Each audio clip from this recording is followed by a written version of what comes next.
So right, you ready for this? I hazard to guess that this hasn't been out of here for a very long time. I am what I am today, cause I did it my way, nothing y'all can say. In this life or the next one. Swarthy. Hi, it's Pete from LayNPlay again. Unsurprisingly enough. Got a new project. There she is. This is owned by a guy called Zach, another Yorkshire lowrider build. This is a 1970 Impala, dropped off last night by my good friend Max Terry of MT Transport. And we've just given it a quick clean over because although it's been transported here, it was raining yesterday.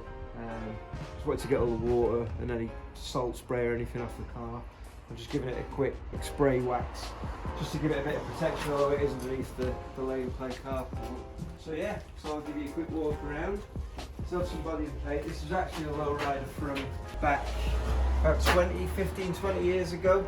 It was on Raven hydraulics, 13-7s. I think it went through a few owners and then ended up down Essex Way.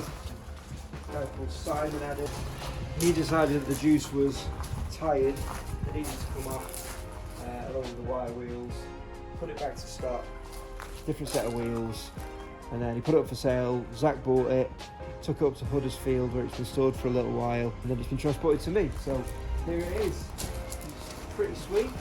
Road King Intimidator SR.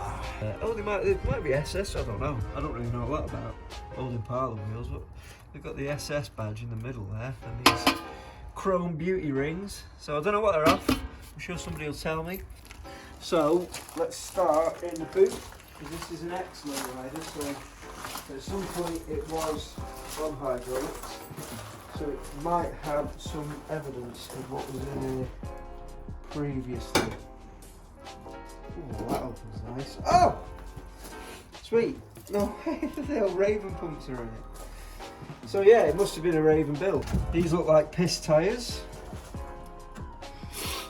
You know you got the right tyres when they say piss on them.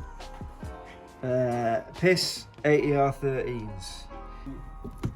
He's got a switch box in there. He's got loads of toys. So we just got to tell him we'll put all this back on. Charging for a hot hose kit.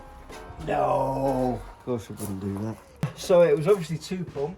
These are Raven Rams. It's got a 10 switch box, which is probably wired real goofy.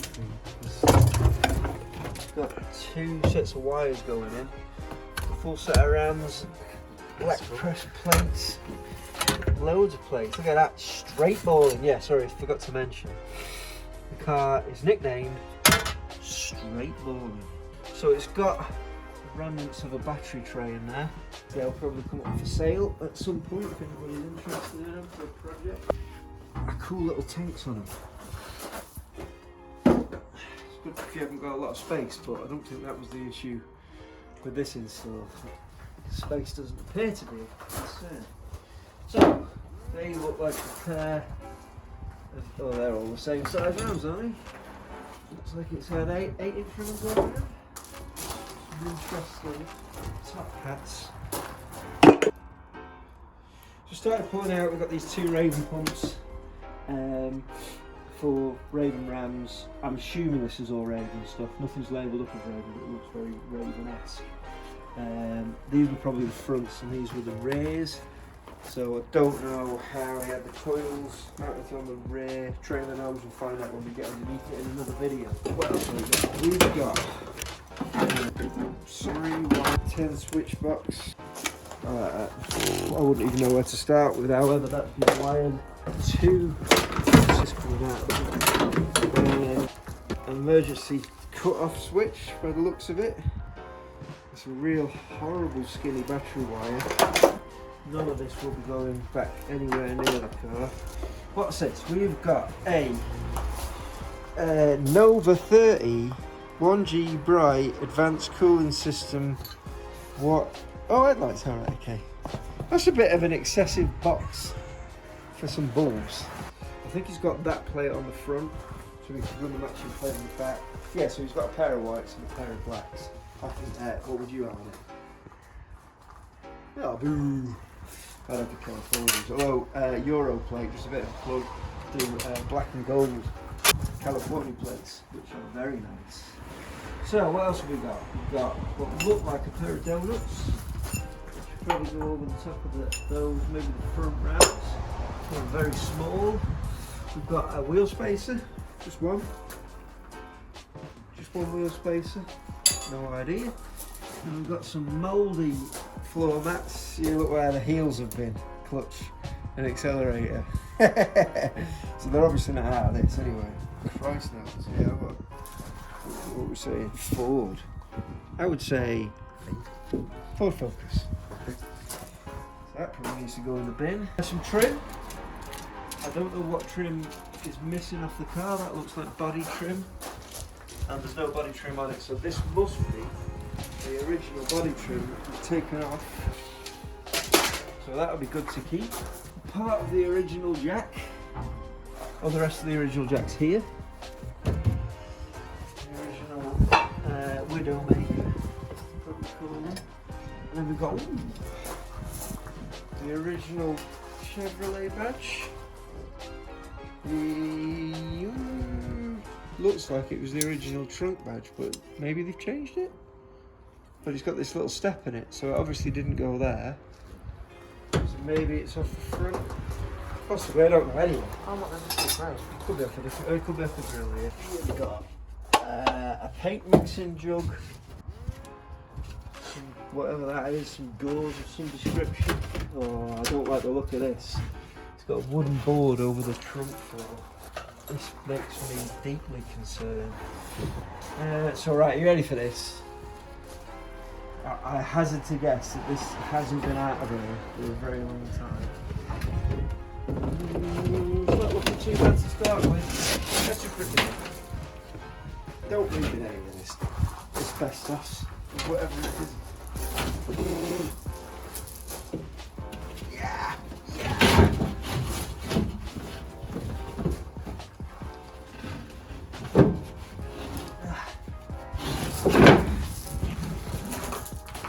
So what we've got two. We've got some whatever this wire is. That's just wedged under there, whatever all this wire is. This looks like it's probably speaker wire at some point. Yeah, because there's your amp wires. There's a bungee cord that probably held the sub in place. There's a tyre weld, always handy. That is a tie now for the old battery tray. Looks like it ran four batteries. So now we've got to figure out how to get this out safely. Yeah, I mean that looks like damp's caused that there, which makes me worry about the condition of the trunk floor. Well, that's bolted to the body. So yeah, so bear with me.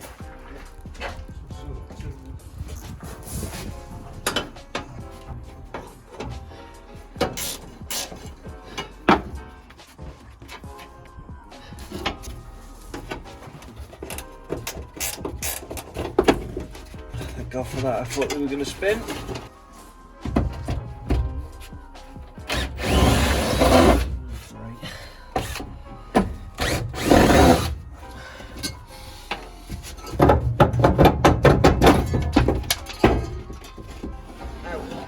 Look at how skinny that battery tray is. Wow. That will also not be going back in. Right, so this is it. This is where we find out if it's got a trunk floor or not. Deep concern. No, not quite. Not quite there yet.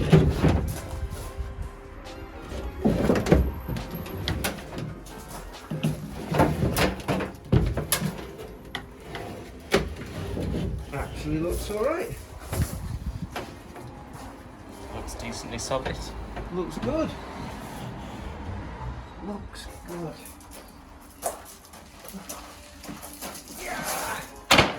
Yeah, so it's got a boot floor. It's got a ton of crap in it. Screws and all sorts of rubbish. But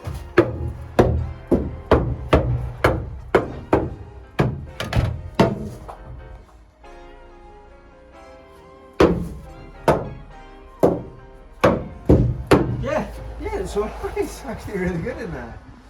Success. So you see there, Sal, holes cut there for the rams to come through. Don't know if you can see them on camera. I use my new bit of wood for pointing. So it's already got holes cut, which could make things very difficult with regards to cutting new holes because I don't have a centre to use. I'll cross that bridge when we come to it. But that's the trunk looked at, and surprisingly good considering that's all oil there, so the hydraulic oil's probably protected it. But no real water's got in here and caused any damage. What we'll do is we'll put a clean of paint in there, maybe? I don't know, we'll see. I might clean up alright. Shame about all this glue and shit. But anyway, let's move to the engine compartment. No.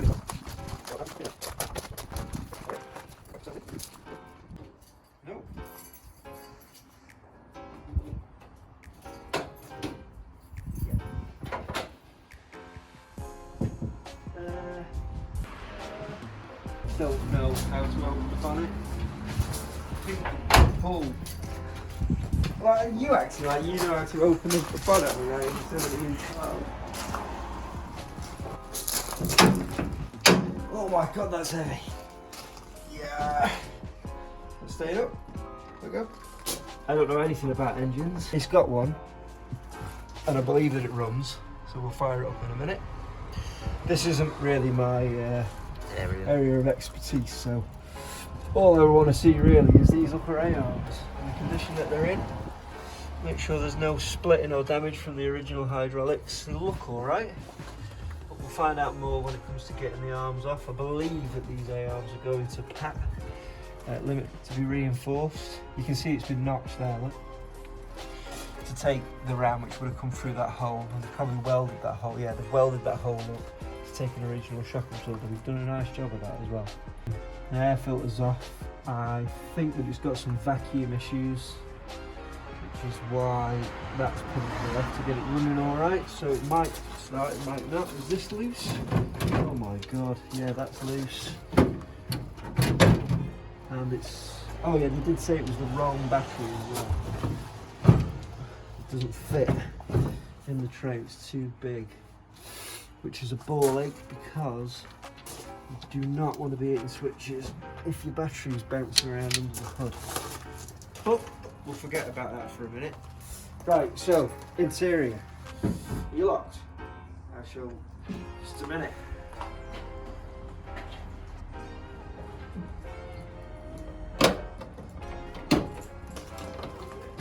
There we go. Right, so the interior is actually really nice. It's a bit worn, but that wouldn't bother me particularly. But look at these button seats, huh? Look at that. Beautiful. And there's the air filter box. And there's another wheel spacer. So there's a pair of them now, which makes them more than 50% increased in value. Is what uses one wheel spacer. Right, so let's stick to the front for now, because I've just seen some interesting stuff around the back. We've got the standard Mexican blankets, which are great for covering your seats. Aftermarket drinks holder. Imagine putting your big chug in there and then hitting a switch. It's definitely got evidence of some stereo at some point.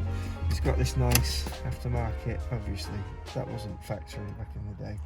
What's this? Has it got a little light bar thing? Oh, shut up. I take it none of the dash lights work. So to be able to read the speedo and the fuel gauge, which looks like it's working. It's got 89,000 miles, which could be original. I've no idea. Let's turn that off before the battery goes flat. What's in the glove compartment, Sol? I'll give you the honours. We've got some Chevrolet glass. Chevrolet? They look a bit like Lokes, you know. It's what all the gangsters wear. I don't know.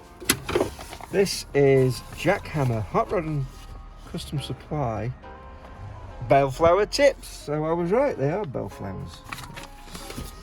And the box for the edge unit. That's everything for the glove box compartment area. But the dash is nice. Oh no, it's pretty cracked. But this is all repairable. This probably had some sort of Jesus or something. Yeah, that's the thing. Anything up here? No. We've got seat belts. What the hell are they? They've got like some mad clips. Important. Leave enough slack to insert hand width between belt and chest. Do not use if wearer is less than 4 feet 7 inches tall. So basically, if you're short, You can't be there. yeah, gotta be no seatbelt, and you're probably gonna die in a crash. That's amazing. Yeah, so if you're short, don't use a seatbelt. Basically, it's safer to not have a seatbelt on. Right, let's go in the back.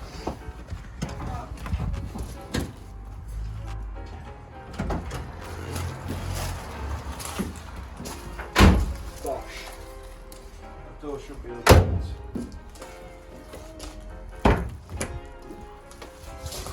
Okay, so it's a 4-door option, so it's got more than 2 doors. It's got some 6x9s, 10 boards in the parcel shelf, a bit of carpet, do with a bit of hoovering. Mexican blanket, monster munch, pickled onion, grab bag, somebody was snacking. Air filter box. It's had some nice custom work done to it, but it's not fitted. We've got a Chevrolet 1968 to 1971 Chilton repair and tune-up, Jack's car on the front. 55 ways to improve fuel economy. And we got this. Oh, now you're talking. We've got history. We've got, what are these, like old GM documents. This will have to all go in the house. B5, oh look at this, we've got a new carpet invoice stuck to the original cardboard box that it came in. I love it. Some pictures from when it was a different colour. Wow, so it was like a lighter colour at one point. Can't really make out, the quality of the pictures aren't very good. Oh dear. We won't focus on that too much. Something for another video, a little bit of history. I love a bit of history in this car. Yeah, so I think we should round this video off by starting up, because I've heard that it is bloody loud. So Sol's going to go around the back, I'm going to get in the front, and I'm going to fire it up. I'm going to drive it forward, and that will conclude episode 1 of Zach's 1970 Impala Lowrider build. Straight balling.